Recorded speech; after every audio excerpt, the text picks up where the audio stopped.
Da li ste razmišljali o tome kako vaše telo komunicira sa vama pre nego što se pojavi neki izazov sa njim ili neka bolest?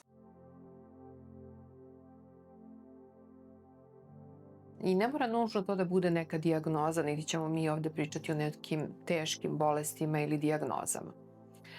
Ali mene zanima, da li ste razmišljali o tome kako vaše telo komunicira sa vama?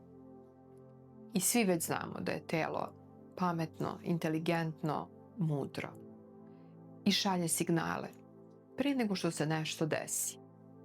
Telo šalje signale i za neke izazove koji će možda se desiti i na emotivnom i mentalnom nivou, ne samo na telesnom nivou, ali sada ćemo pričati o telu kao našem sonaru koji praktično skuplja sve informacije, skladišti u ćelijama i šalje na određeni način poruke, ne bi li nas probudilo, osvestilo da nešto napravimo, da ne bi došlo do neke eskalacije ili neke, opet kažem, ne daj Bože, dijagnoze koja je neizlečiva.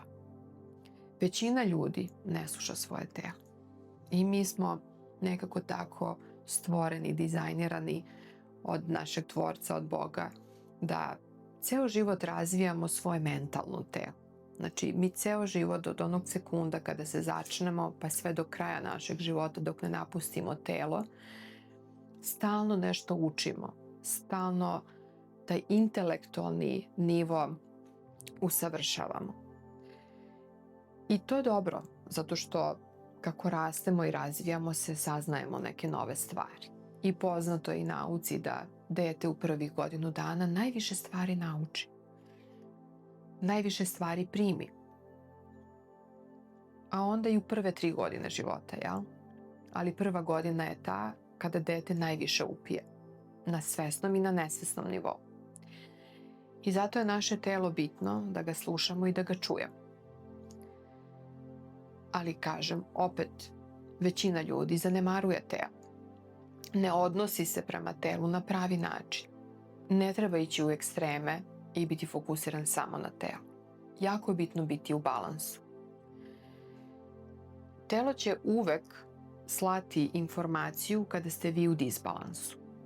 To će biti možda neki bol, nelagoda u telu,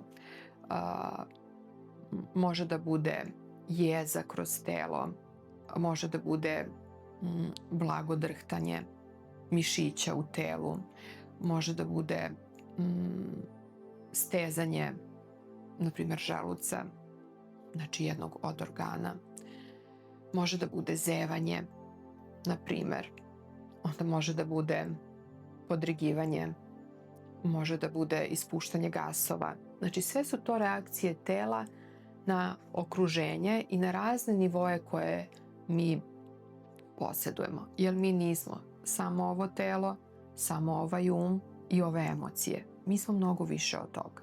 I naše telo percipira sve ono što se nalazi u njegovom okruženju. Naravno, najveći receptor i ono što praktično daje impuls i signal telu je naš nervni sistem. I naš nervni sistem u telu šalje informaciju i mi to detektujemo kroz um i kroz emocije i kroz osjećaj i nazivamo to određenim imenom da bismo mogli sa tim da se izborimo i da uradimo nešto po tom pitanju. Nisu uvek svi simptomi koje telo i reakcije koje telo šalje alarmantni. I ne treba se plašiti toga.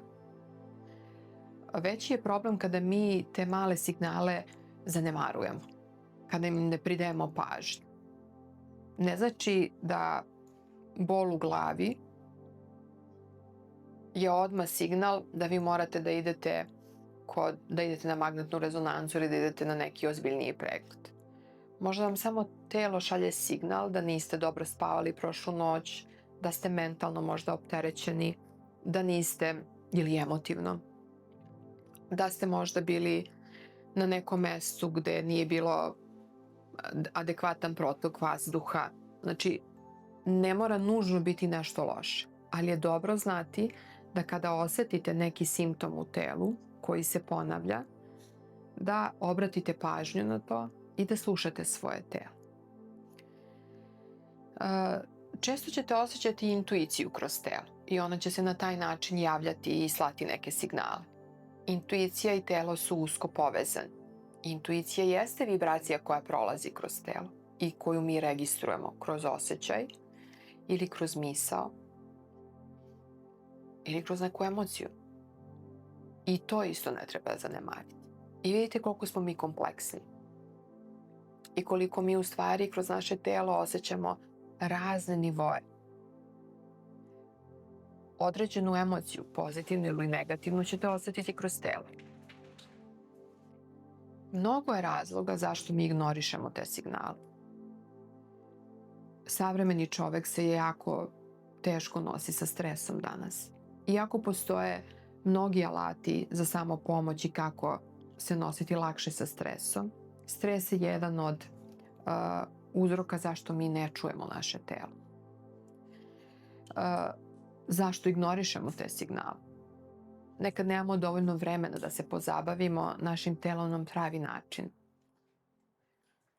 Svesni ljudi se bave svojim telom i znaju koliko je bitno da ono bude u balansu.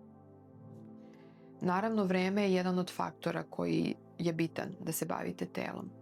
Morate odvojiti vreme da bi se pozabavili svojim telom, da biste bili povezani sa sobom.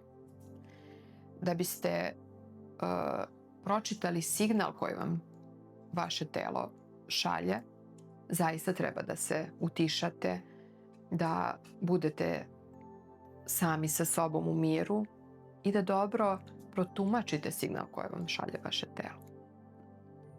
Opet napominjem, nije svaki telesni simptom alarmantan. Možda vas samo upozorava da treba da zastanete, da napravite pauzu, da pozovete nekog, da odvojite vreme za sebe. I nemojte zanemarivati svoje telo. Ono je vaš dom, dom vaše duše. I jako je bitno da imate dobar odnos sa njim i da ga čujete. Ako vas zanimaju ove teme, možete me zapratiti na mom YouTube kanalu i na mom Instagram profilu.